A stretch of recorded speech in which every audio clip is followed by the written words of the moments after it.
Thank you all very much. I know it's a lavender day and I'm all in black, but for the occasion,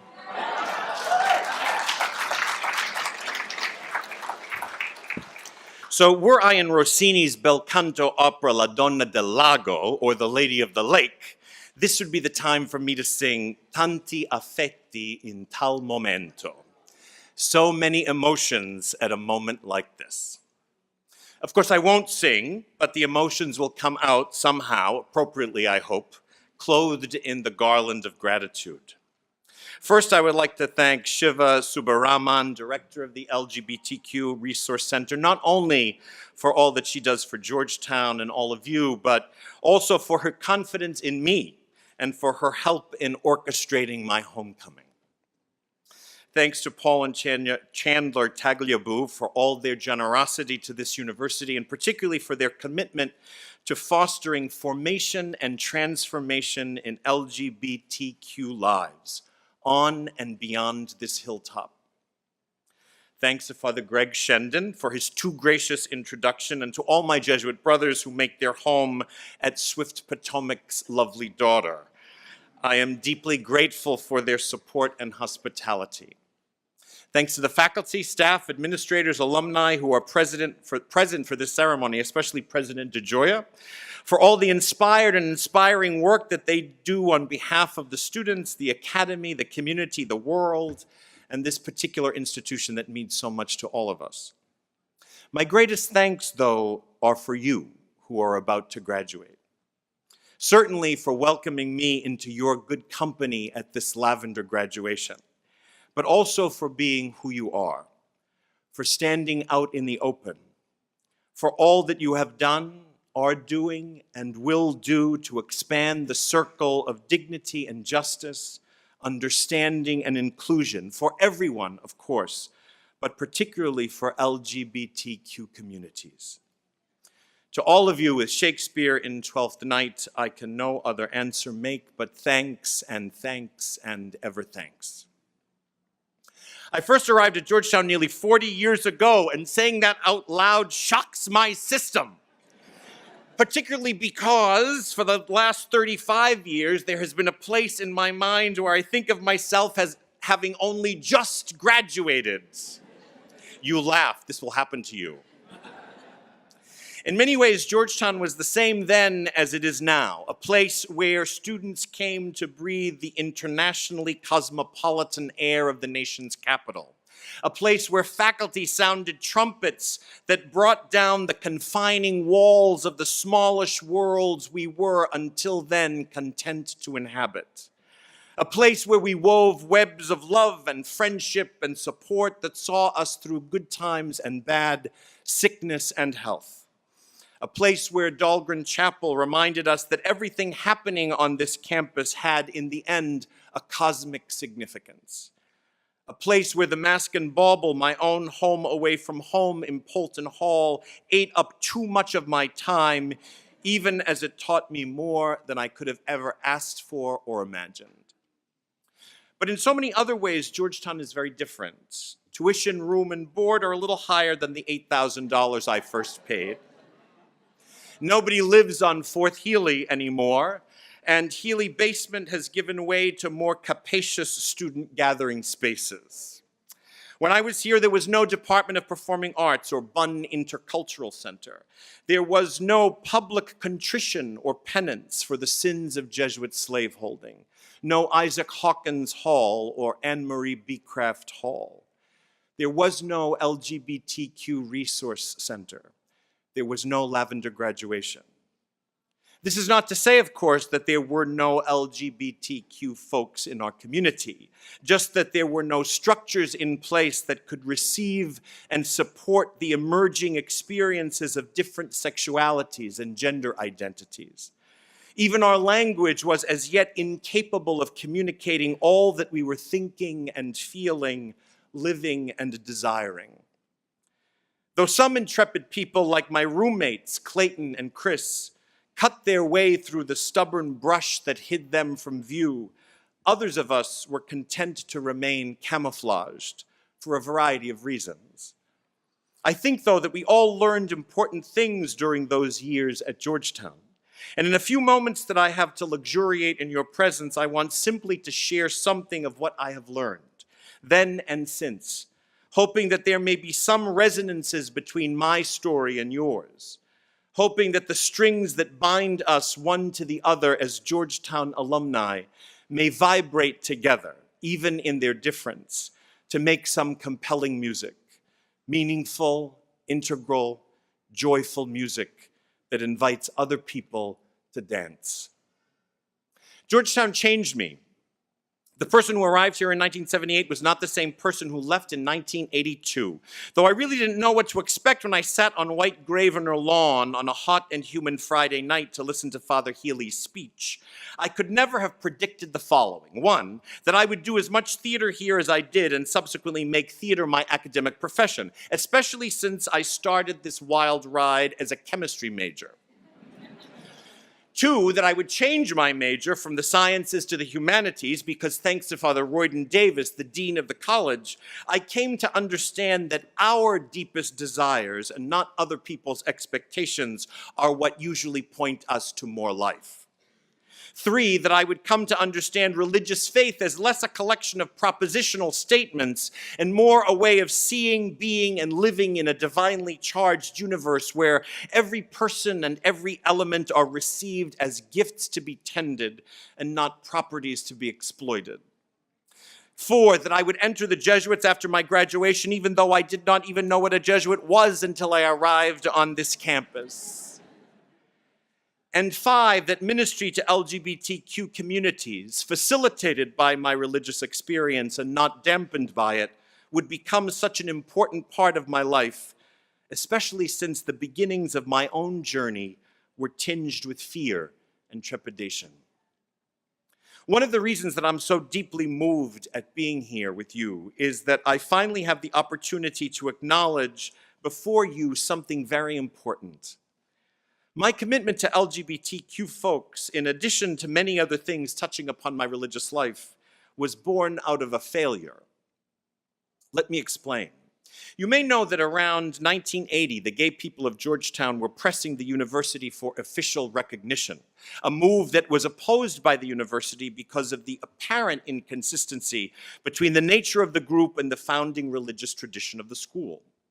Eventually, the case ended up in court, and in the later 1980s, the university was directed to grant the gay organizations the same rights and privileges as university-endorsed groups, even though the university did not have to grant official recognition. You can see how far we have come from that moment. The issue for me in all this is that I was here. I had close friends who, despite considerable opposition by peers, as well as the guardians of Georgetown tradition, engaged in a struggle to resist invisibility, to make themselves heard and understood. Something deep inside pulled me toward every sign advertising a meeting or petitioning for support. Something deep inside pulled me toward the people working so hard to effect change, change that they themselves would never see. Something deep inside pulled me toward the conversation in which people were laboring to understand more adequately a range of identities, sexual, religious, political. Something deep inside pulled me, and I did nothing. I stood to the side, and for a while I watched. But then I immersed myself in other things. I linked myself to other people whose attention I likely craved too much. But I did nothing to stand with the people with whom my heart was telling me to stand. Mind you, my heart never told me that I had to solve the problem or make it better, only that I needed to be nearer to the heart of things, that I needed to be with my friends. And though I had so admired Monica Helwig and her thinking on Jesus as the compassion of God, I failed to be compassion. I did nothing. Not long after I entered the Jesuits, I made the spiritual exercises of St. Ignatius. And at the beginning of that privileged time, I had the opportunity to look over my brief life and see in the light of love and grace the extent of my own sinfulness. The sin of inaction, of withholding, of listening to fear rather than the deepest desires of my heart, this sin became the emblem of all the others. And I came to understand that the enemy of our human nature would always tempt me in this particular way. Don't put yourself out there with them because you really don't have anything to offer. Don't put yourself out there with them because you're going to lose the support and affection of people you really care about. Don't put yourself out there with them because you will compromise your own work. Don't put yourself out there with them because there's something wrong with them. Don't put yourself out there with them because you'll confuse people. Don't put yourself out there. Do nothing. In many ways, my life as a Jesuit priest has been a series of attempts, some successful, some others, under the guidance of St. Ignatius, to listen to my deepest desires, to do something rather than nothing. I started feeling called to religious life in the Society of Jesus, in particular, toward the end of my junior year at Georgetown. And frankly, it was a total shock to me, my family, and many of my friends. Though my Catholic faith always meant a great deal to me, I never imagined myself being a priest or a religious. When I was a kid, I used to try on different identities a fair amount. I always played school in my basement, so that I would become a teacher is not so surprising. I always performed in my living room, mostly when I was in the house by myself, dressing up in bathrobes and hats and old clothes, singing along with LPs, those are records, and playing all the parts in Broadway musicals. King Arthur, Tevye, Mr. Applegate, as well as Guinevere, Golda, and Lola. So neither is it a surprise that I would find my way to the theater.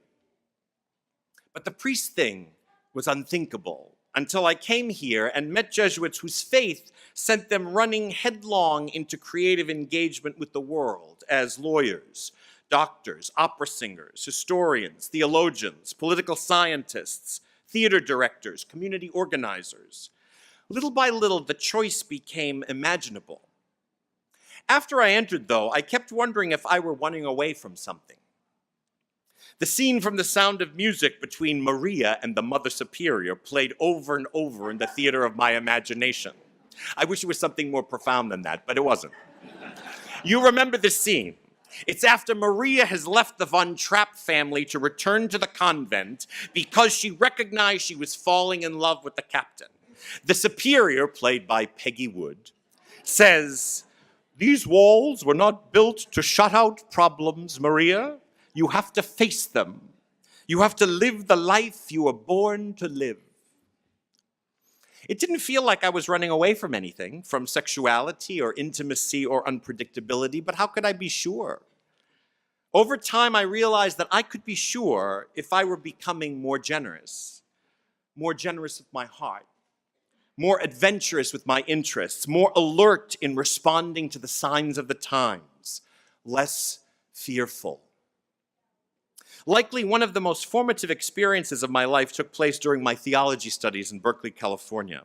Thanks to one of my closest Jesuit friends, I became aware of an intensive AIDS ministry training program sponsored by the Episcopal Chaplaincy at San Francisco General Hospital. It was called Sojourn Chaplaincy. While the Catholic chaplaincy in the hospital was taken up for the most part with sacramental ministry, which really took up all their time, the Episcopal chaplaincy employed a clinical pastoral education model to train an international group of interns in accompanying those living with HIV/AIDS. In addition to visiting patients in the by then famous Unit 5A, we spent time with patients in the day clinic. The visiting was complemented by a rigorous schedule of meetings that immersed us in the reality of HIV/AIDS, physical, social, medical, emotional, spiritual, economic. Sojourn's ministry was grounded in what they called invitational presence. The chaplain's sole duty was to be present to the patients, inviting them simply by virtue of our physical presence to share themselves in whatever way they most needed. We were never to do things for the patients. At the time, I remember being stymied by this approach. What could be the problem, I thought, with getting the patient some water or helping her organize for the return home? I soon discovered, however, that even the most insignificant task served as a way for me as the chaplain, to distance myself from the uncomfortable and the disturbing realities sitting before me.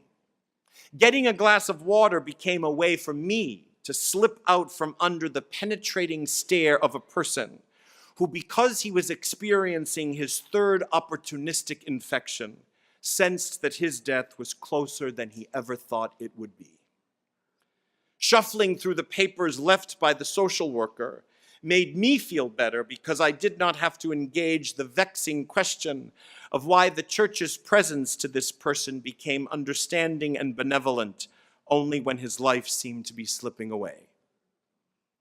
Invitational presence helped me cultivate the discipline of being in complex situations without trying to resolve them with easy answers or superfluous activity. Invitational presence invited me to be present not only to my patients, but to myself, and recognize my own tendency to swerve away from naming and being with difficult realities. As with all such programs, the journey toward encountering the one in need involved a journey inward. My categories for understanding gender, sexuality, God, the work of the church were dismantled by the self-implicating nature of this training.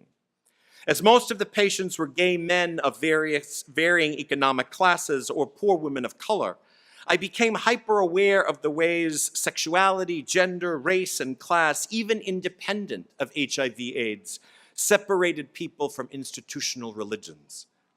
The more I immersed myself in this experience, the more I recognized myself in it, and the more I realized that I could never deny the emerging truths revealed by this growing solidarity with the patients. The Sojourn Chaplaincy raised the stakes in the project of living an integrated life, a life from which I was not running away. It made me take seriously the question, Michael, with whom are you being called to stand? All of my work in LGBTQ communities has been focused on accompaniment. As a member of the Catholic Association for Lesbian and Gay Ministry, as someone who has worked closely with the LGBTQ community of the Diocese of San Jose, as a retreat master, as a presider at Liturgy for Dignity, as a safe space ally at Santa Clara University, I basically accompany people on the journey. The work sometimes creates problems for all the reasons that you might expect. Some Catholics feel that I'm being unfaithful to the tradition, though how they know this continues to stymie me. And so I sometimes get written up and reported, and each time it causes me great pain. Some LGBTQ folks feel that religious faith, particularly Catholic faith, is essentially oppressive. And so I sometimes get dismissed as an intruder, a threat, or even worse, an irrelevancy. And this too causes me great pain. I don't believe, however, that people should have to make a choice between their way of being in the world and their faith, whatever that faith might be. And if they are forced to make that kind of a choice, then there is something terribly inadequate in the languages that we are speaking to one another. If people are forced to make that kind of a choice, then we are not understanding how all of this really fits together.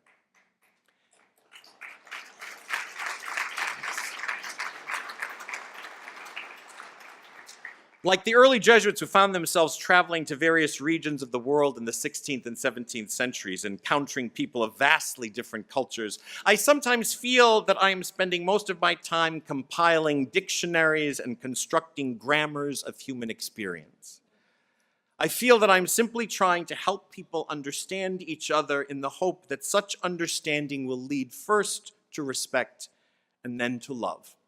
Attitudes that seem to be in too short supply these days. Let me end as I began, with gratitude to you and for you. In the course of your lives thus far, you have been giving your families, your classmates, your university, your colleagues, new words to describe the deep places of human experience. Places where you have come to understand yourselves, your desires, and God, however you may figure that transcendent power. You have been adding new syntaxes to the grammars we have been employing for so long, increasing the capacity of our language to bear the freight of new emergent meanings.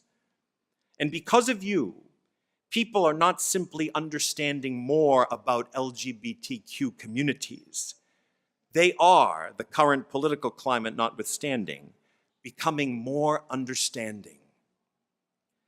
I would encourage you to allow your own experiences to connect you with the many other people and communities whose very dignity depends upon increasing the quotient of understanding in the world. Undocumented immigrants, refugees, transgender youth, victims of human trafficking, heirs of racial injustice, the incarcerated, people whose gender and sexuality in far too many places in this world still gets them kidnapped, tortured, and killed. As Pope Francis reminds us so often, in word and in deed, we belong to one another. We are family to one another. And our future is always in jeopardy if we do not live out of that reality. My favorite theatrical piece of the last century, arguably, is Tony Kushner's Angels in America. Angels was a breakthrough piece, as you know, in the history of gay theater because it was the first play written in which the protagonist with AIDS did not die. The full title of the piece is Angels in America, a gay fantasia on national themes. And the title reveals that this play, though full of personal drama, is not finally about picking psychological scabs. It is a freewheeling exploration of huge issues that affect everyone. But the exploration is undertaken from the gay point of view. The outsider becomes the lens through which all people can reflect on the state of the nation and imagine new possibilities. In the epilogue of the play, Prior Walter, the protagonist, surrounded by his community of support, steps toward the audience and ends the play with words that continue to move me. Let them be my gift to you. We are not going away. We won't die secret deaths anymore. The world only spins forward. We will be citizens. The time has come. Bye now. You are fabulous creatures, each and every one of you. And I bless you. More life. The great work begins. Thanks.